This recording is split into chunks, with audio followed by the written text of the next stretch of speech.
मई यौम मजदूर, मजदूरों के हकूक, उनके मिसाइल को उजागर करना है और उनके हल के लिए सेमिनार और इजलास मुनअकिद करने का दिन है। आप सल्लल्लाहु अलैहि वसल्लम ने फरमाया, अपनी मेहनत की कमाई सबसे ज्यादा पाकीज़ा है। बरक रखती धूप में करता रहा जो काम, उजरत मिली तो हाथ के छालों पे रो पड़ा। मई मजदूरों के आलमी दिन के तौर पर मनाया जाता है।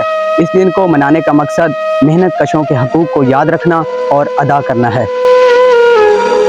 यौम मजदूर है, छुट्टी है, मेरा फाका है, फिर भी ये दिन तो मनाऊंगा कि मजदूर हूँ मैं।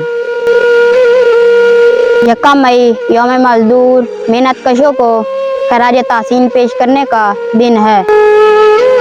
रात दिन खून पसीने से चमन को सींचा और उम्मीदों की कोई एक कली तक ना खिली।